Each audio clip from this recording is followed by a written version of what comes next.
5 సంవత్సరాలు అవకాశం ఇస్తే ఆయన చేసింది ఏంటంటే వందల వేల కోట్ల రూపాయల స్కాములు చేసి అమరావతి అనే దాన్ని చివరికి భ్రమరావతిలాగా మిగిల్చాడు. మరి ఆ వ్యక్తి ఇప్పటికి కూడా అమరావతి రైతులు త్యాగాలు మర్చిపోలేనిది అని చెప్తా ఉన్నాడు. నిజంగా రైతులు ఉన్నారు, వాళ్ళందరూ దెబ్బతిన్నారంటే ఖచ్చితంగా చంద్రబాబు నాయుడు గారి పుణ్యమే తప్ప మరొకటి కాదు. మరి అలాంటి వ్యక్తి ఇవాళ అమరావతి తన సామాజిక వర్గానికి తను బినామీలకి అనుకూలంగా ఉండాలి, ఈ భూముల రేట్లు పెరగాలనే ఉద్యమం అక్కడ చంద్రబాబు నాయుడు గారు స్వహస్తాలతో ఫండింగ్ రూపంలో స్టేట్స్ నుంచి కలెక్ట్ చేసిన డబ్బులన్నీ కూడా కొంత నొక్కేసి కొంత అక్కడ ప్రజలు ఖర్చు పెడతా అక్కడ దీక్షలు అరాకొరా కూర్చోబెడతా ఉన్నారు. కాబట్టి చంద్రబాబు నాయుడు గారు తెలుసుకోవాల్సింది ఏంటంటే మీ అమరావతి అనేదానికి మీరు చెప్పేదానికి పేదవాడు ఉండడానికి అవకాశం ఉందా? ఒకవేళ ఉండే లెక్క అయితే రాజధాని ప్రాంతంలో 54,000 ఇళ్ళు జగన్మోహన్ రెడ్డి గారి ప్రభుత్వం అంటే మా ప్రభుత్వం ఇస్తానికి సిద్ధపడితే కోర్టుకెళ్ళి ఎలా అడ్డుకున్నారు.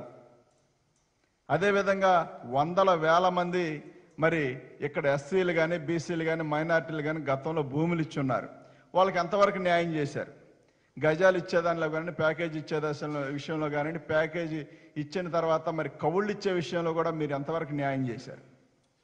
ఇవన్నీ కూడా చంద్రబాబు నాయుడు గారు గమనించాలి. గమనించకుండా ఇక్కడ 6 నెలలకు ఒకసారి 3 నెలలకు ఒకసారి వచ్చేసి మెరుపు తీగలాగా వచ్చి కనబడితే వెళ్ళిపోతూ ఉంటాడు చంద్రబాబు నాయుడు గారు. అది ఎప్పుడు గుర్తు వస్తూ ఉండదంటే అక్కడ తన దాయాదులు ఏదో ఇబ్బంది పడతా ఉన్నారు, నష్టపోతూ ఉన్నారు, కష్టపడతా ఉన్నారు అనుకున్నప్పుడు మాత్రమే తనకి అదంతా గుర్తు వస్తూ ఉంటుంది. కాబట్టి అమరావతి ఒక ఉద్యమం అనేది చేస్తే రైతులు చేసి ఉండొచ్చు అరాకొరా, కానీ దాన్ని మాత్రం డెవలప్ చేసుకుంటూ లేనిపోయిన ఎలిగేషన్లు చేసుకుంటూ చంద్రబాబు నాయుడు గారు చేస్తున్న ముఖ్య కాన్సెప్ట్ ఏందనేది మీ అందరికి తెలిసిందే. ఈ మధ్యకాలంలో చంద్రబాబు నాయుడు గారు అమరావతి డిజైన్ దేనికి చేశారంటే తను సామాజిక వర్గం తనను నమ్ముకున్న వాళ్ళు బతకడం కోసం అమరావతి డిజైన్ చేశారే తప్ప రాష్ట్ర ప్రజలకి ప్రపంచ రాజధాని కడదామనే ముఖ్య ఉద్దేశం మాత్రం ఆయనకి లేదు. అదేవిధంగా ఇందులో పేదలకి, ఎస్టీలకి, ఎస్సీలకి, బీసీలకి వీళ్ళందరికీ ఇళ్ల ప్లాట్లు ఇస్తా ఉంటే చంద్రబాబు నాయుడు గారికి అందులో అది నచ్చదు. మరి ఈ చంద్రబాబు నాయుడు గారు తన సామాజిక వర్గం మాత్రమే బ్రతకాలి, వాళ్ళు మాత్రం తను నమ్ముకున్న వ్యక్తులు మాత్రమే ఉండాలనే విధంగా ఆయన ఆలోచన ఉంది. మరి మనం ఇంకోటి కూడా చూస్తే చంద్రబాబు నాయుడు గారు హైకోర్టులో వాదనలో మనం అమరావతి పేదలకు ఇళ్ల స్థలాలు ఇవ్వడం వల్ల డెమోగ్రఫిక్ ఇన్బ్యాలెన్స్ వస్తుందని ఆయన చేసిన వాదనలో చంద్రబాబు నాయుడు గారు డిజైన్ పూర్తిగా బట్టబయలైంది. అది ఏంటి అంటే పేదవాడు ఎవడు ఉండకూడదు, వాళ్ళకి ఇళ్ల ప్లాట్లు ఇస్తే మురికి కోపంలాగా ఉండిపోతా ఉంది. మరి భవిష్యత్తులో చంద్రబాబు నాయుడు గారు పేదవాళ్ళని ఓట్లు అడుగుతారా? పేదవాడు ఉండకూడదా?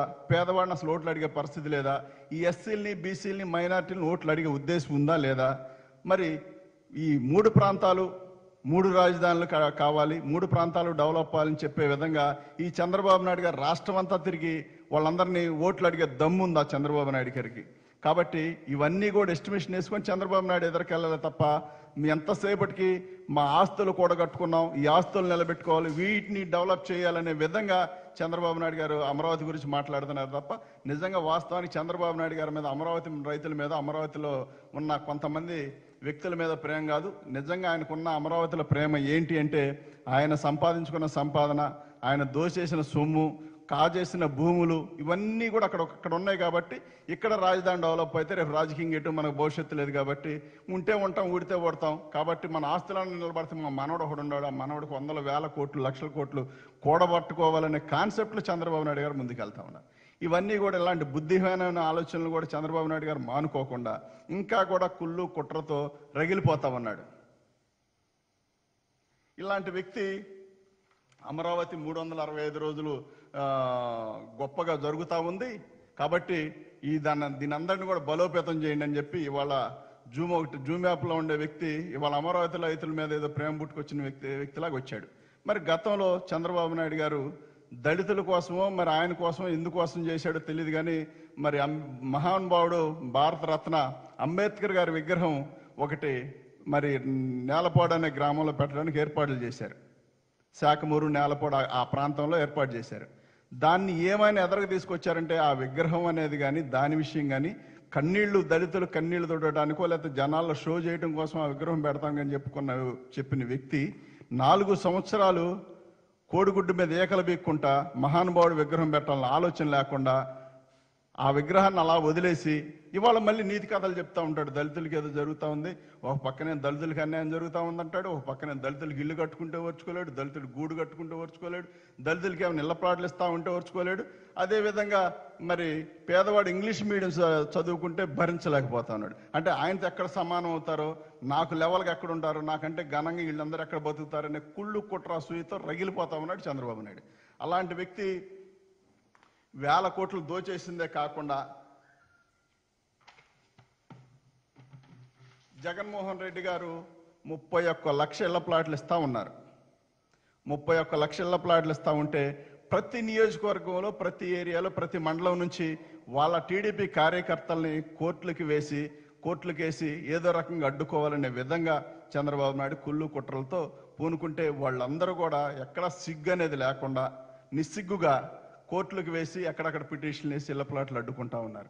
వీళ్ళు మరి పేదల గురించి, దళితుల గురించి, మరి సామాజిక వర్గాల గురించి వీళ్ళు మాట్లాడుతున్నారు. చంద్రబాబు నాయుడు గారికి కావాల్సింది ఏంటంటే ఆయన సామాజిక వర్గం బతకడం కావాలా, ఆయన నమ్ముకున్న దొంగలు బతకడం కావాలా. ఆలీబాబా అరడజన్ దొంగల్లాగా ఆలీబాబా 40 సంవత్సరాల దొంగలంతా కూడా చంద్రబాబు నాయుడు గారి దగ్గర ఉన్నారు. ఆ దొంగలందరూ బతకాలని చంద్రబాబు నాయుడు గారు అమరావతిని అడ్డం పెట్టుకోవాలా. అందులో కాన్సెప్ట్ కానీ ఇదంతా తరలేపుతా ఉన్నాడు. చంద్రబాబు నాయుడు గారు బుద్ధిహీనమైన ఆలోచనలు మానుకోవాలి. 3 రాజధానులు 3 ప్రాంతాలు, అదేవిధంగా ఎస్సీలు ఎస్టీలకు ఇళ్ల ప్లాట్లు అడ్డుకునే దాంట్లో నీ సమాధానం చెప్పాలా, నీ వైఖరి చెప్పాలా. 40 ఏళ్ళ అనుభవం చెప్తావు, దేనికి నీ అనుభవం అంటే మామగారు నిన్ను పోటీ పడడానికి ఉపయోగపడింది, ఎవరితో టీడీపీ పార్టీ లాక్కోవడానికి ఉపయోగపడింది, ప్రజల్ని వాడుకొని వదిలేయడానికి ఉపయోగపడింది, దళితులు నిలువున మోసం చేయడానికి ఉపయోగపడింది, దళితులను కించపరచడానికి ఉపయోగపడింది నీ 40 ఏళ్ళ అనుభవం. నువ్వు వచ్చి మళ్ళీ ఇక్కడేదో ఉద్ధరిస్తా ఉన్నావంట. భవిష్యత్తులో మీరు ఇక రాజకీయంగా పనికిరారు, కనీసం ఆస్తులన్నా కూడబెట్టుకుందాం, ఈ ఆస్తులన్నా దక్కించుకుందాం అనే విధంగా ఇంత నీచ సంస్కృతి తెరలేపారంటే ఇంకా సిగ్గు లేకుండా వాళ్ళ పార్టీలో చంద్రబాబు నాయుడు గారు అండ్ బ్యాచ్ కూడా ఇంకా మాట్లాడుతూ ఉన్నారు అమరావతి రైతులకు ఏదో జరుగుతూ ఉందని. మీలో ఎవరైనా సరే ఓడిపోయిన తర్వాత ఒక్కరోజు వచ్చి వాళ్ళ దీక్షలో మరి అక్కడ కానీ కూర్చున్న పరిస్థితులు ఉన్నాయా? అసలు నిజంగా మీరు చేసే దీక్ష కాబట్టే కదా అదంతా అట్లా అవుతా ఉంది. నిజంగా న్యాయం చేయాలని అంటే మీకు 5 సంవత్సరాలు సమయం ఇచ్చారు. అప్పుడు ఏమి న్యాయం చేశారు? వాళ్ళకి ఏమని చెప్పి భూములు తీసుకున్నారు? సింగపూర్ టెక్నాలజీ 3 సంవత్సరాలు నా చేతిలో ఉంది, బ్రహ్మాండంగా తీర్చిదిద్దని చెప్పారు. అమరావతి రైతులను తీసుకెళ్లి సింగపూర్లో ఏదో చూపించారు. అమరావతి రైతులు అప్పుడు వెళ్ళిన లిస్ట్ ఒకసారి బయట పెట్టండి.